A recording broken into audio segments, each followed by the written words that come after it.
All glories to Mother Natasha, all glories to Religion of Love, all glories to the assembled devotees. O Lord God, please help us live out these teachings, be an example of love in the world. Jai. Oh, sorry to cut you off there, brother. Forgive me. So we're finishing the hearing from the book Falling in Love, Rising in Love. And just before that, last week, there was this woman. She was wise and respected by all, and she said to the Master, "Can it be that in tasting the false we are helped to hunger for the real? For if the reflection seems so wonderful, how much more must be its reality?" And the Master answered, "You have spoken wisely and understood rightly." "Though my husband is a good man," the woman continued, "and we both care deeply for each other, still," and she hesitated, her voice choked, and her eyes filled with tears. "Still, today," she said, "in hearing you speak of a longing for love as a longing for God, it touched my heart, and I knew it to be true. Yet, though I might sometimes think to give up everything to follow a spiritual path, in truth, I know I never could leave my husband and my home." And the Master well understood the woman, and so said, "From the beginning of time, women have made of men their destiny. But a man is not your destiny, but a doorway to your destiny." And she spoke then of marriage as a spiritual path, saying, "It is in the coming together, one to another, that all you hold hidden within will be shown to you. Know that in looking for love, everything within you that is not of love will be revealed to you, that it might be released by you. All spiritual paths and practices are but a purification of all that is not of love. For in love alone do we enter into the kingdom of God." And the woman was amazed. "And yes," she said, "I see," she said. "What has been said here today is as a thin thread of light seen along the horizon that signals the long night of darkness is at an end. The dawning of clarity is now before me." And the Master agreed, saying, "We are brought together that we might help each other into heaven, and together live out our heaven here on earth." "This then was the destiny I was seeking," said the woman. And the Master said, "This too was the destiny that was seeking you." And with tears in her eyes, she embraced the spiritual Master and kissed her hand, saying, "Bless me and all here present, that we may bring the beautiful teachings of the religion of love to the world." And all asked, and it was done.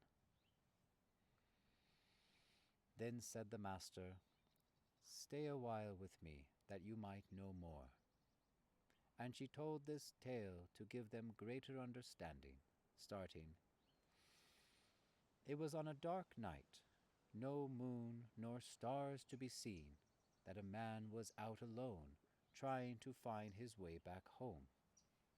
In the darkness he could not see the path he walked upon, and so he stumbled and fell. And this happened many times, till he became discouraged and despaired of ever getting home again. Just then, up ahead, he saw a man with a lantern. So he ran after him, calling, 'Kind sir, as we go in the same direction, may I walk with you a while, that I might see by the light you carry?' And the stranger was kind. 'Come,' he said. And so they walked together many miles, and the light made the path easy to see, and the way was clear. When at last they came to the crossroads, the stranger said, "Here we must part, I to go my way, and you to go yours." And so he left, and again the man was alone in the darkness. And she said to the women, "Do not leave this world in darkness. As one small flame can light many, being neither diminished nor extinguished, so too your love." And she blessed them, one and all, saying, "Go now into the world, to be there apostles of love." And as the hour was late, she rose to go. But a woman cried out, "Please," she said, "one last question, for I have waited a lifetime to know the answer." And the master was gracious, saying, "Yes, ask." And the woman said, "Thousands of years ago, there was one who came to earth to bring the message of God, and he told us, 'The truth shall make you free.' And before he was put to death, he was asked, 'And what is the truth?' but did not answer. So now I ask of you this same question: what is the truth that shall make us free?"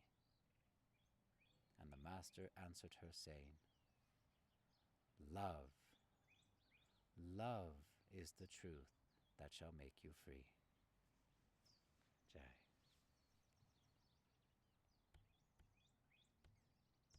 Okay, so let's have a little commentary. "Though my husband is a good man," the woman continued, "and we both care deeply for each other, still, in hearing you speak of a longing for love as a longing for God, it touched my heart and I knew it to be true. Yet though I might sometimes think to give up everything to follow a spiritual path." So this is the misconception. We think that to live a spiritual life, you have to give everything up, completely uproot and change everything in your life. Like you have to subtract everything to take up spiritual life. This is not true. What we do subtract, we do give up things, but what we give up is our suffering. In fact, spiritual life is something you add to your life. It's an addition you take up. It's like all of the many things in life, all the opulences that we have are all like so many zeros. And all these zeros are meaningless unless you add a one in front of them. So that one being love of God, being devotional service, that is what puts all these zeros into greater context and give them such great value. So you don't give up everything. As this woman says, "I know I never could leave my husband and my home." You don't have to. You don't have to leave your family. You don't have to leave your home. You don't have to leave your careers. What we're asked is to just leave behind our suffering, our causes of suffering, everything that is not of love. And surely, yes, we look at our lives and we see our lifestyle, the things we're engaged in, our desires. They're not like that of those great souls, those pure devotees, those saintly persons, those spiritual masters. Naturally, they're more renounced, they're far more attached to devotional service, sure. But we don't just go to that high platform, on day one. You pick up spiritual practices, you take on these wonderful processes that purify the heart, that bring us closer to love, and in time, anything that is no longer of interest, no longer of use to us, we lose interest.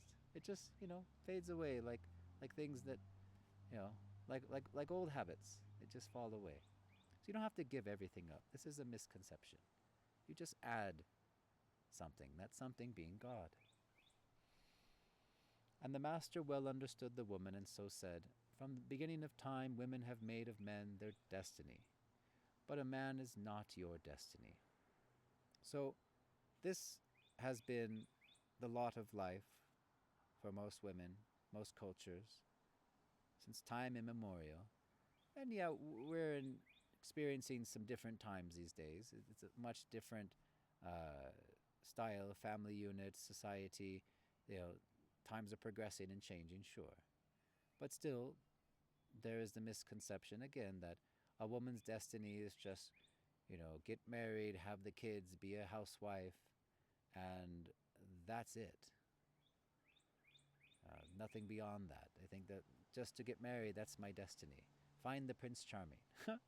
And this too for men as well. They think their destiny is just to find that other person, find that partner that will complete me. That kind of mentality. This is my destiny. Well, then once you get that partner, you get married, and then what? Then what? So she says, the master to this woman, a man is not your destiny, but a doorway to your destiny. And she spoke then of marriage as a spiritual path. Now, these teachings about spiritual marriage, these are for people who are already married. It's not saying you need to get married and do this, no. But if you are married, these teachings will help bring out the greatest benefit of that union, really make it a holy matrimony, and bring out the best in each other. Where it says, it is in the coming together, one to another, that all you hold hidden within will be shown to you. Know that in looking for love, everything within you that is not of love will be revealed to you, that it might be released by you. So,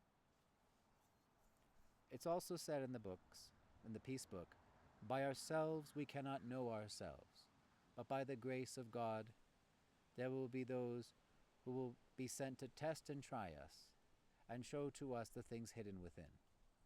And that is what happens when we're around people all the time, right? We rub elbows, we step on each other's toes, things come up. You might be hanging out with your friends, your loved ones, your relatives for some time. Everything's nice, yeah, but give it some time and maybe start knowing each other. Things start coming up, right? Marriage is a great crucible in this regard because you have two persons who are together all the time. And as it says here,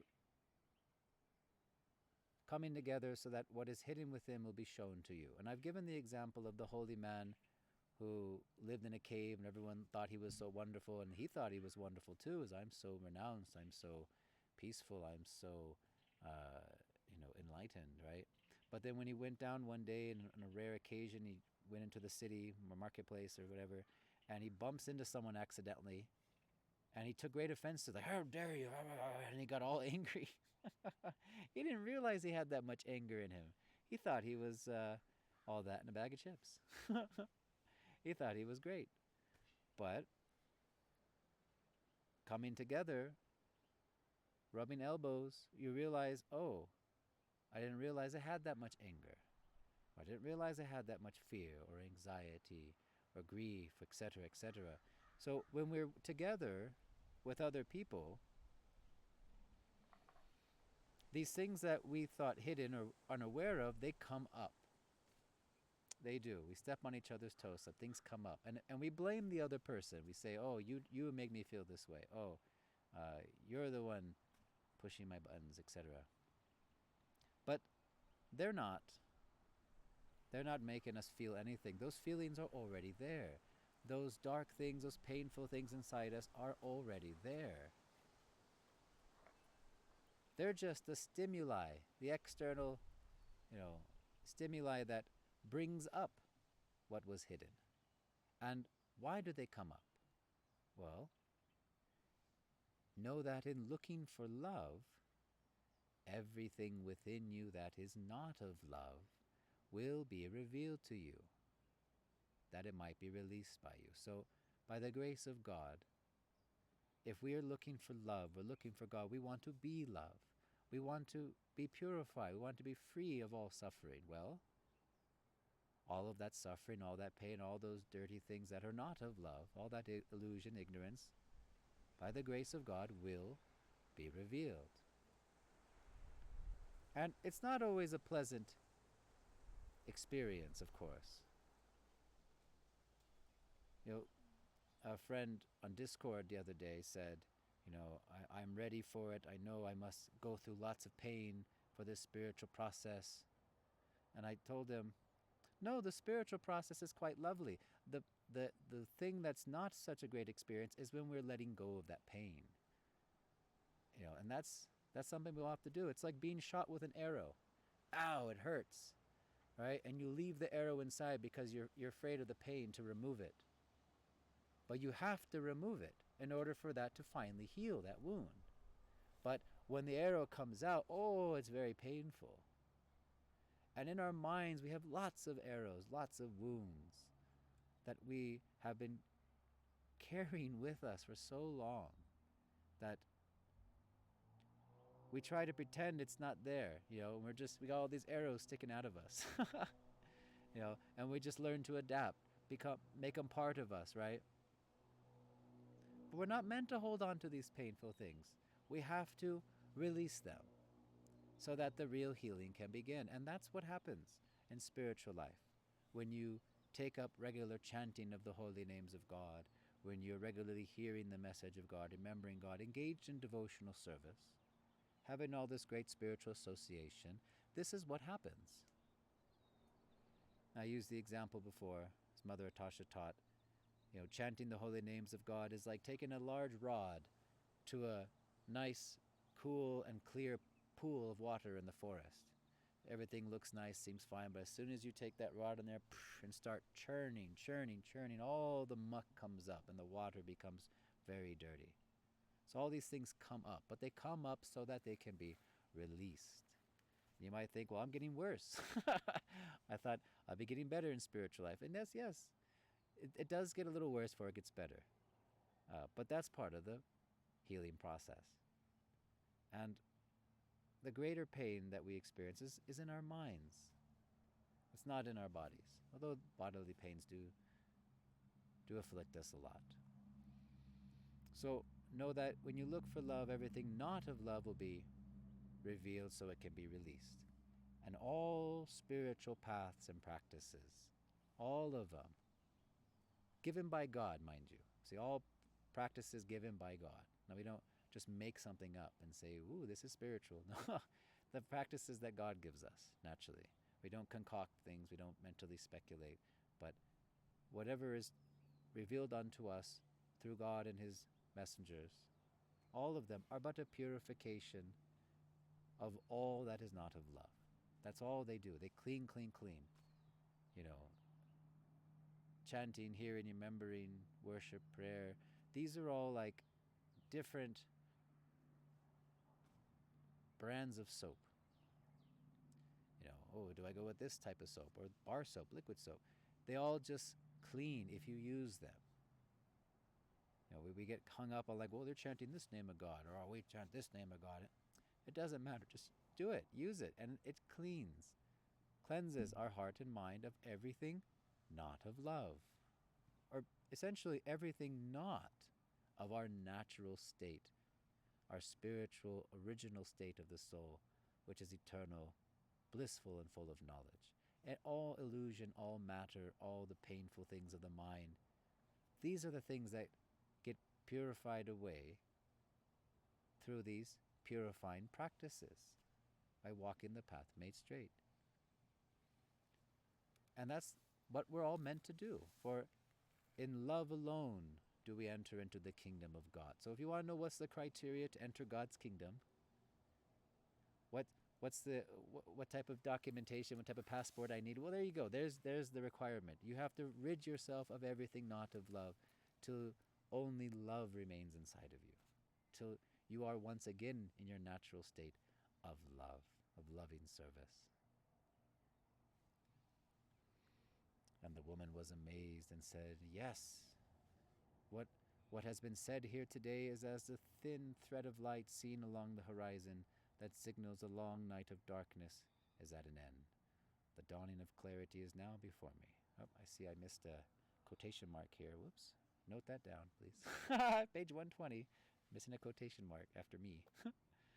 I've made lots of typos. Oopsies. um, Knowledge is usually likened to light, and ignorance to darkness. So this woman is saying, the dawning of clarity is now before me. The long night of darkness is at an end. So the long night, the long experience of being in darkness, in ignorance, not knowing the truth, not knowing our higher reality, not knowing the purpose of life. Getting a little knowledge is like shining the light. You're like, okay, it's like seeing that light at the end of the tunnel. Imagine being in darkness, like as we're about, hear again the story of the man traveling in darkness, just a little light, something that can guide you there. It's just, such a comfort, such a glimmer of hope. And that's what this woman is experiencing right now. In hearing spiritual knowledge, message of God from the spiritual master. And the master agrees, saying, we are brought together that we might help each other into heaven, and together live out our heaven here on earth. So this is the higher purpose for us coming together. For coming together in marriage, or gathering together in the name of God. This is the most pleasing to God when we come together to help one another on the spiritual path, come back to love. Help each other into heaven. It's not a solo endeavor. Love is not love until it is given. You don't just hoard it for yourself. You don't just bottle it up and monetize and sell it to others. It's meant to be given freely. It's meant to flow like water, like precious water. That's a right to everyone. Everyone has a right to clean, pure drinking water, right? We're not meant to just hoard it and bottle it, right? Sell it. We're meant to share that with everyone. We're all thirsty. We're dying of thirst. And just like us dying in illusion, not knowing real love, not experiencing that spiritual original state of being, that not remembering our real relationship with the Lord, which is so much love. Oh my gosh. So we're meant to help each other into heaven and live out that heaven here on earth. The kingdom of heaven is at hand. It's right here, right now, if we were just to awaken to it. But we have to do the work. It's a holy grind. We have to work at it. We have to do the practices. And the more we do it, the more we will experience it in time.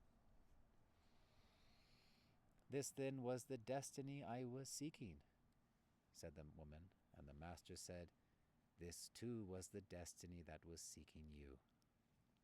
Yes, this is the destiny awaiting all of us. This is the purpose of life, spiritual realization.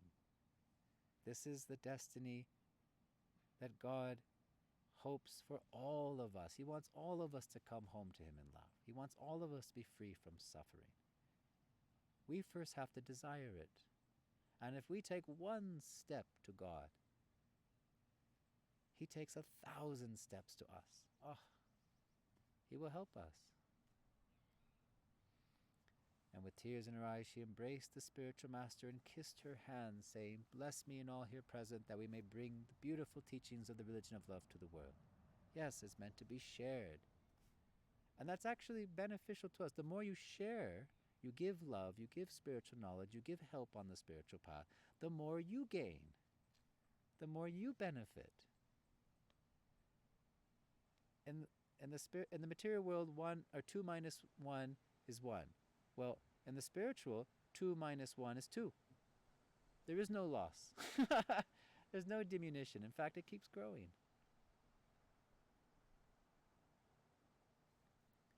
And all asked, and it was done. And the master said, stay a while with me that you might know more. So that knowledge We need knowledge. First we hear the word of God from the devotee of God, from the messengers of God. We hear knowledge, and that knowledge is what will guide us through this life, guide our steps.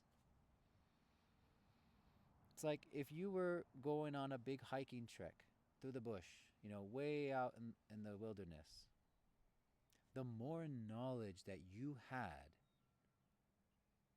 the better your chances of reaching your destination, the easier your trek will be. Imagine having knowledge of the terrain, knowledge of the flora and fauna, what plants are dangerous, what plants are safe, what animals might be out there, knowledge of the weather patterns, some survival knowledge, things like that. Wouldn't that be useful, beneficial? Right? The more knowledge you have, the better equipped you are on your journey. If you don't know anything, you're just like, la, la, la, la, la, la, not knowing what you're doing, oh my gosh, so many pitfalls, so many dangers, so many distractions. So the master's saying, stay with me some time, learn some more, hear some more, to help you. And then the story of the man walking in the dark, and he finds the guy with the lantern, and he walks with him, and while he's with the man with the light, everything's so clear, right? And that's what it's like when you're with the devotee of God, when you're with the spiritual master, the pure devotees. Everything is so clear. And I've experienced this myself. Anytime I was with Mother Natasha, everything was fine. Everything was clear. That, as long as I was with her, everything was wonderful. And I kind of knew what I was doing. I was engaged in service. Everything was great.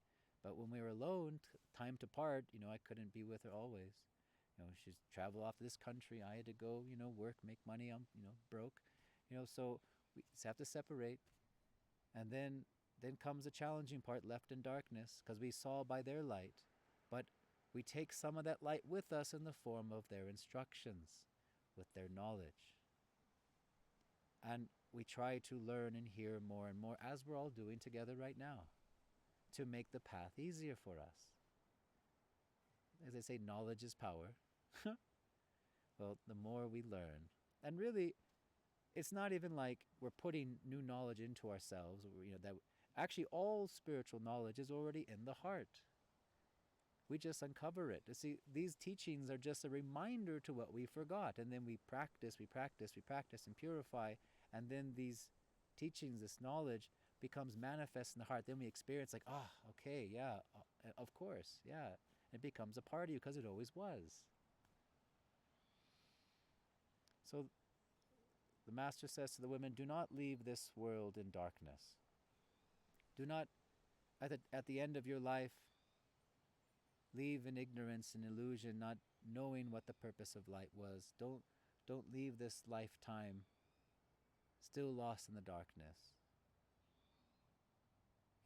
Come to that light, come to love, make your life perfect. And she says, as one small flame can light many, as we experience, you take one candle, you can light so many candles with just one light. Well, being neither diminished nor extinguished, so too your love. Your love can also light or spark in the heart of others, inspire others to come again to this path, to come to love. So she says and blesses them, go now into the world to be their apostles of love. Apostles. What is an apostle? I mean, yeah, you relate it to Jesus and his disciples, but the teaching is that one who is such as like a messenger, or a missionary, a pioneer, whatnot. So be that. Mother Tasha taught us to live it and give it. Live the message and give the message. And of course we give by our words, we give by sharing teachings, giving books, whatnot, but the biggest way we give is by being it, who we are, practicing ourselves. That is what really inspires. That is what really moves one another, when we live out the teachings ourselves. So he said, go out into the world to be their apostles of love. And that lady's asking, please, one more question. And she says, thousands of years ago, there was one who came to earth who bring the message of God, and he told us the truth shall make you free. And before he was put to death, he was asked, And what is the truth? And of course, she's referring to Jesus. And the one asking was Pontius Pilate. But Jesus didn't answer. Didn't answer. So the woman's asking now to the Master, what is that truth that shall make us free? And of course, as it's always been, always will be, it's love. Love is the truth that shall make us free. So that's the Fall in Love Rising in class. Jai. Now let me pause here and switch over to commentary mode. All right.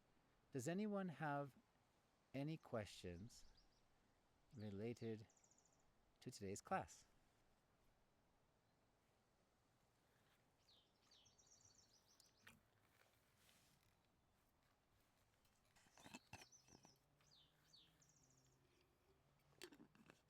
Or I should say, related to the teachings from the book we just covered. Or any comment is also fine.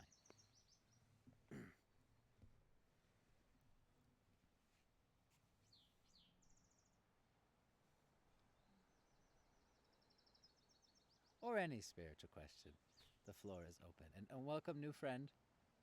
Thanks for joining us. I don't know how to pronounce your name. Tamara devotee. Something like that. Sorry. I couldn't understand how to pronounce it. Thank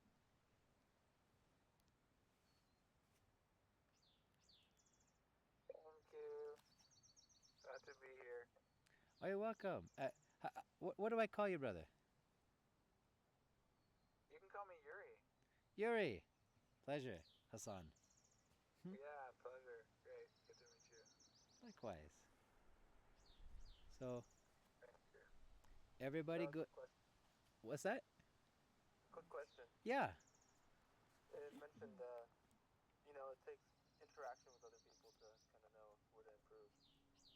You also have to filter out some of the people you interact with. What's a good measure of how you can know to interact with someone? Well,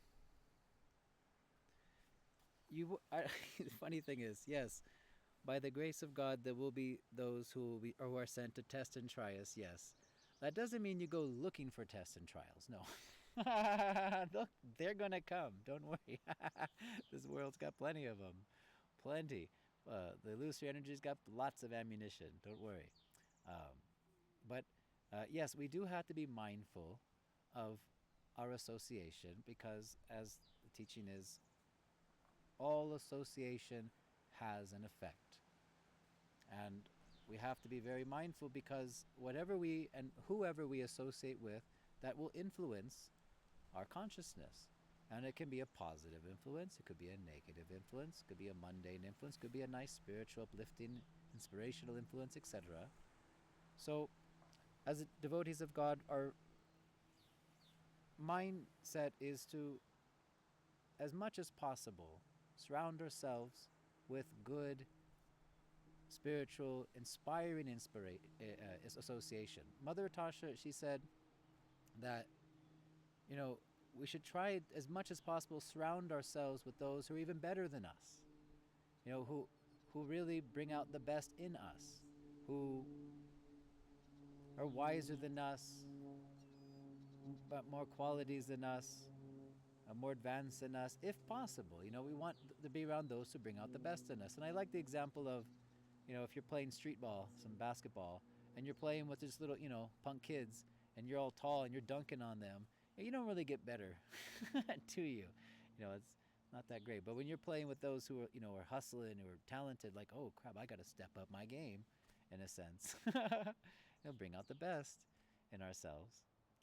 So we're always trying to find ways to minimize or avoid association that's not going to be beneficial for the purification of our heart and mind, and try to take up as much association. And it's not always a form of people.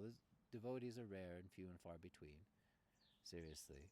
So we have to be good association for ourselves with the thoughts we think, the books we read, the music we listen to, the food we eat, etc., the environment we're in. And if you can avoid people who are, very toxic or very difficult, who are just, not not so positive, we could say, or thorn in spiritual life, in some situations. And if you can avoid, if possible, but if you can't, in a lot of situations, we have to be around coworkers, roommates, uh, teachers, you know, spouses, relatives, things like that. Sometimes we cannot avoid people, and yes, and that will be quite the test. But you know, we don't like put ourselves willingly into a very toxic or difficult environment. Don't be like don't be like Mahatma Gandhi, who wanted to make a point that he was renounced. So he slept in a room with like tons of women. He thought, and he wakes up, see, I didn't do any hanky panky. Don't be like that. Don't put yourself in the fire. That's not. He really needed a good spiritual master, Gandhi. As a politician, he was a saint, but as a saint, he was a politician. So, so don't put ourselves into the frying pan, willingly, thinking I'm going to test myself. I'm going to, put myself in situations that I know I'm going to have my buttons pushed. No, no, no. I mean, be easy on yourself, because that those are going to happen whether you want to or not.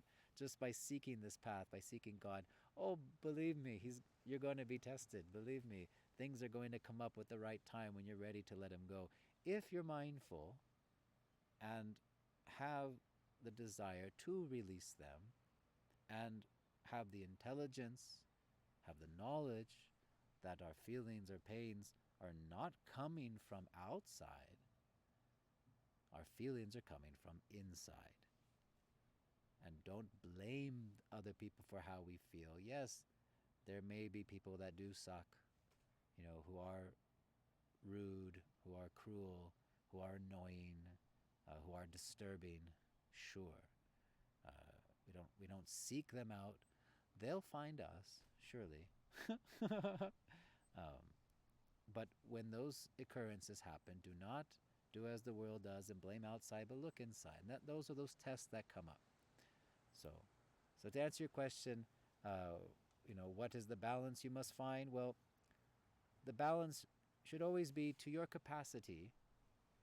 Fill your association with as much beneficial, good things that will help you come closer to love of God as you possibly can, and you have the capacity to. The more spiritual association, we should be hungry, starving for more purification, for more love. That's being soulfish, not selfish. Soulfish. It's actually lolium is the term in the East. Being hungry for purification, hungry to get closer to God, hungry for knowledge that will open our hearts. So as much as we can, um, everything's in life is balanced. So you do what's best for you. I can't say this and that. In this situation, do this. In this situation, do that. Bhagavad Gita says the perfect yogi doesn't eat too much or eat too little, doesn't sleep too much or sleep too little. Doesn't say how many hours, doesn't say how many grams of food, how many calories. What it's saying is balance. You find the balance for you. And ideally, the goal, of course, is that till our minds, our thoughts are just filled with the holy name of God, with our actions full with devotional service, till all food we eat is a sacrament. All our life becomes devotion. And anything that helps you, take up, and anything that's an obstacle, give up if you have the capacity for it. So I hope that somewhat answers your question, brother. Yeah, thanks. Yeah, you bet.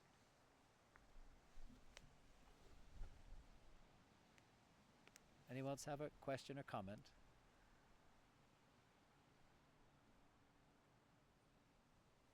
I see you marinating. You're thinking on something. So, about different feeling that by being associated with peoples or situations coming up to us, or in this situation, if someone being cruel or being so rude and disrespectful, sometimes we have an anger or basically have anger as a defense mechanism to just protect ourselves and just I Sure, don't know how to explain it the sure. best way, but even that for protecting ourselves, defending ourselves, is it the same that those feelings coming up is already been there, or we are just using them to defend ourselves?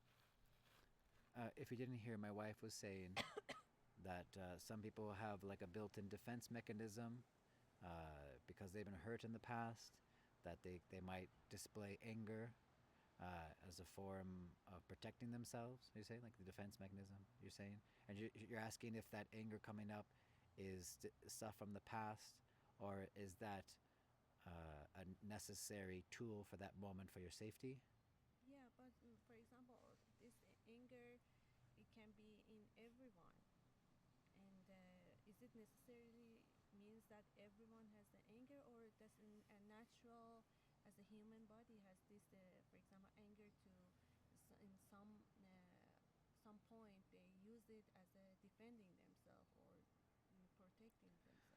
Let me ask you a question then. I'm assuming you're speaking of yourself and having some you have some issues with defense mechanisms. You know, and anger comes up. Yes, No, not. I was generally asking generally because asking. it was just came to my mind to understand all the any feeling we have is basically is coming from the past experience, Well, or let me ask you is it this. part of the human body?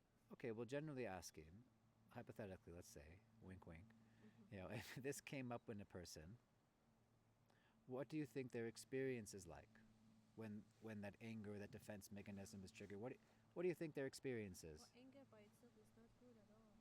Now, okay, yes, it's not a good feeling, right? Yeah. And it's not a good experience, is No, it? even if we use it as a defense. Okay. Now, of course, if there are actual dangerous people around us or harmful people, that is also not a good experience, of course. But we can't always control what others do. Spiritual life is about uprooting the sources of suffering within ourselves, and and how clear or muddled our consciousness is will determine how we interact with others and what the results of that interaction will be, depending on our consciousness. So, someone who is triggered by outside forces, outside people, and brings up anger, and I'm sure the reason why, I'm not sure, I can assume that it's because they were hurt in the past, right? They were hurt. And the pain of that hurt they don't want to experience again. In fact, they're almost experiencing that pain right then and there in that moment. And that's why they have like a wall. They want to reject and just fight back against that whatever outside stimuli, whatever person's in front of them, right? Yeah. So, yes, that is of the past because that is still pain. The reason why they're having a reaction, see, they're not acting presently, they are reacting from what's already there in the past. It's a reaction. That's what the mind does. It reacts to things. It thinks things are triggered, they come up. Hmm. We're not present, we're not consciously deciding with our intelligence, with knowledge, what is most beneficial in this moment, what is the clearest and best course of action, use of my words to be pleasing to God and bring us all to love. No, we're just reacting. And it's so fast. You know, you see something, you hear something, and something's triggered, and something comes up. It's so fast. The mind is the fastest speed in this universe. And we think it's the other person made us feel that way. But it's not. It's there. That they're just like that mirror. As it says, we're brought together that we might know each other. God will send us tests and trials that will show the things that are hidden. So, for someone who experiences that, these defense mechanisms, these anger issues, it means that there are some things inside them that are not of love. And that's what this teaching is, this act, the peace process, really, Yeah. and the practices of hearing, chanting, remembering, all these are what uproot and release all these things. But we have to take ownership of how we feel. We can't blame outside, and if we don't deal with it, that trigger is always going to be there. Anytime something of a similar stimuli comes up, it's always going to be right there, popping its ugly face. And it's going to be painful. It's always going to be a form of suffering. We don't want to be, experiencing all these triggering anxieties and anger. And and this happens in relationships too.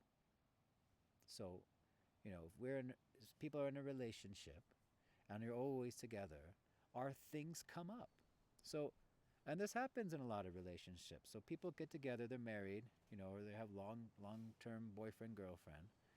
And in the beginning, there's all this passion, there's all this romance, there's all this lovey-doveyness, right? And they're enjoying each other's company, right? We'll give it time. What usually happens, we start seeing more things coming up. We start getting more annoyed. We got, more of our issues come to the surface because, we're kind of rubbing elbows. We're triggering all this stuff coming up like a mirror. And without knowledge of self and of the spirit, and without knowledge of the mind, we become fed up and annoyed with other people. We think, oh, they're making me feel this way, or oh, they're da da da da. When really, what we're meant to do is help each other through all of that. So, for a married couple, with this knowledge, this is what this knowledge is for, actually. This knowledge of marriage as a spiritual path is to recognize that all these things that are hidden within us are going to be coming up as long as we keep looking for love. And the other person is going to be like a mirror that's showing to us what is hidden within. So we don't blame them, we look inside. And likewise, we don't criticize or blame the other person, we help one another. We remind each other that it's pain from within. We remind each other to the spiritual knowledge. We remind each other, to be present, do the peace process, chant holy names. Oh, this isn't us, this is from the past, this is not present. So we're meant to help each other. So this is how two souls can really be a powerhouse in spiritual life, because they can help each other see what's hidden and help you release it more and more and more. When you're by yourself, you think, oh, I'm fine, whatever. Things come up, screw that person, whatever. That was all them. And you don't ever look at yourself, right? But if we do that all the time and we don't look at our own selves, especially in a relationship, all relationships will get ruined. People will detest each other. People will become sick of one another, right?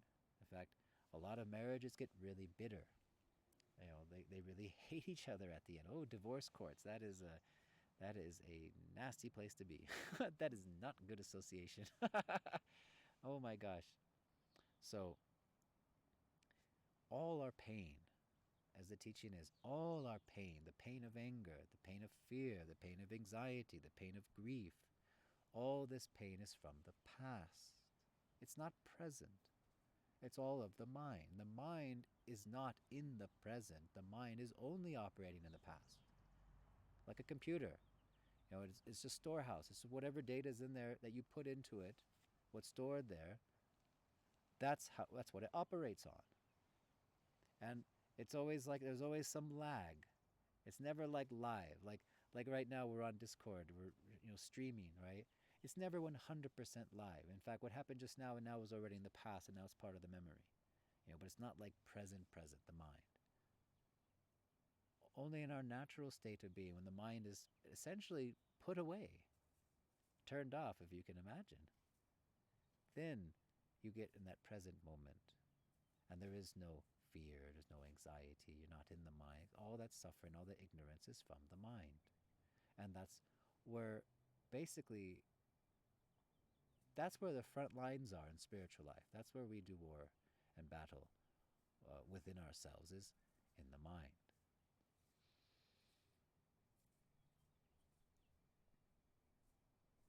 So,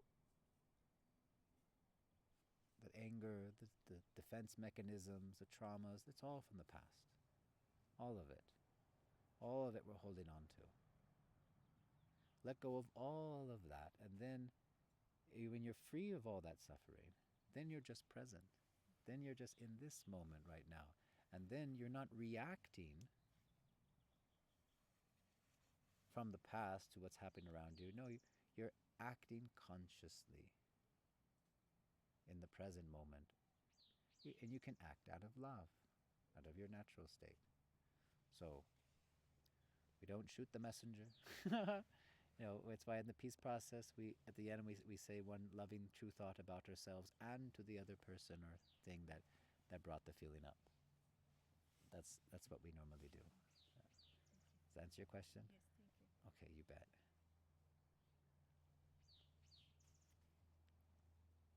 Any other questions or comments, guys? No?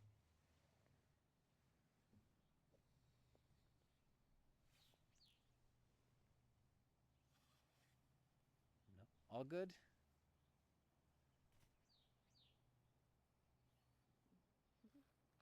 The truth shall make you free. Love is the truth. So simple.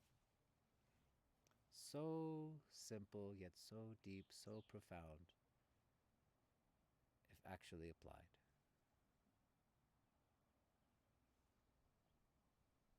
Falling in love, rising in love, living in love.